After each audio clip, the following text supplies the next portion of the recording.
Welcome to the USS Silverside Submarine Museum, a museum dedicated to the efforts and accomplishments of the veterans who fought in World War II. The museum behind me is a 15,000 square foot facility. We are located at 1346 Bluff Street in Muskegon, Michigan, very close to Pere Marquette Park, and of course, right on the channel that connects Muskegon Lake to Lake Michigan. Currently, there is a course on World War II history being offered at the museum every Monday night from 6 till 9 p.m. Two instructors from Muskegon Community College have developed this course, and in cooperation with the college, the class is being offered here at the museum. Throughout the 15 weeks, each evening will have a different instructor, a different speaker, a different presenter with a specific expertise. The class is attended by students who have enrolled for credit, and the museum has made the offer to the community members to attend this lecture series if they so wish, and do so free, and of course donations are graciously and generously accepted. The topics throughout the course, if I may read from the notes that I have about the course, began on January 7th with the topic of From Versailles to Munich, talking about the transition from World War I to World War II. Subsequent weeks covered the topics of the German Blitzkrieg, crushing Poland, England Stands Alone, Hitler's Dilemma, Operation Barbarossa about Russia, Pearl Harbor, Awakening the Sleeping Giant, the Pacific Theater, Defeating the Desert Fox, and Muskegon, the Arsenal of Democracy. We invite you to come to the Silversides Museum on Monday evening, beginning Monday, January 14th, 6 p.m., to enjoy a very interesting evening about World War II history. I'm only going to speak for a very short time about the Muskegon County World War II Veteran Project. If you look at these 100 pictures and multiply it by 20, that's what I've completed so far, but I'm only beginning because I'm estimating there were 20,000 men and women who served in World War II from Muskegon County.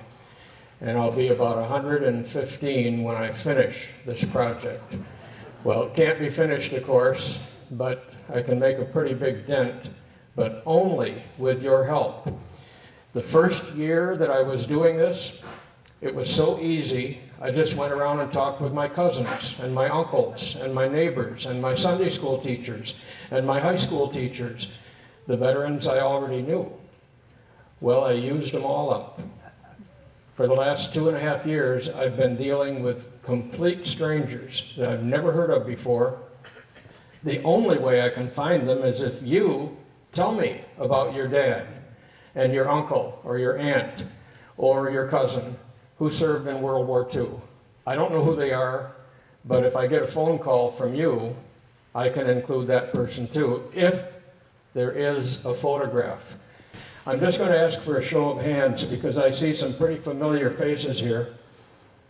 How many of you know for sure that you have a relative who died in World War II? Oh,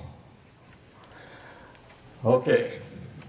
That tells you something, doesn't it, about the effect that the greatest, or I should say the most horrible war in human history had, just on little Muskegon County. I'm going to feature a couple of people. Pat, could you come up and tell us about your life?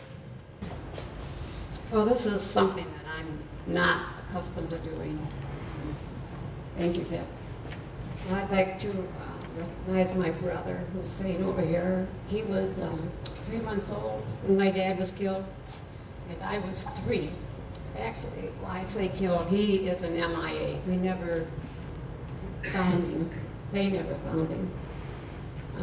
He's on the wall at the cemetery. I didn't really know what to expect when I got here, so I brought a couple things, just things that are special to me, that are mine from him. And I forget how to talk into these microphones. I don't know how to do that.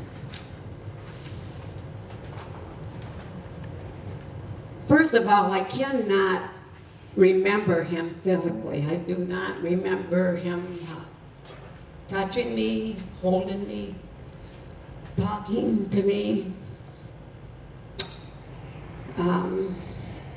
I wish I could remember him, but in his love for me, he did this baby book, and it's very special.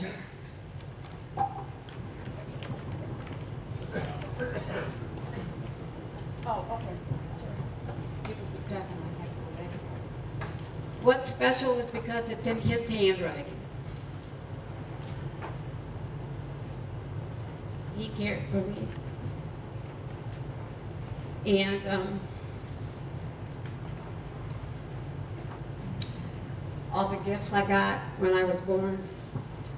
But what he did, he cut off a piece of my hair and gave it in a book.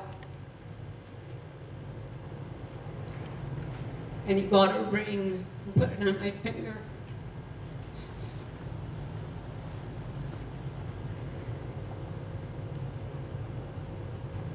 And he wrote all these things in this book. He hoped that I would not grow up to be redheaded like he was, but my mother always wished for a redheaded grandchild. And the other thing that I want to share is something that he sent to me from Fort F-E-N-N-I-N, Fenton in Texas. And it's a message from him to me. Just a simple little apron. But it says, daughter, forget me not. And thank you, Nick, for giving me the chance to remember him, and thank you all of you for remembering.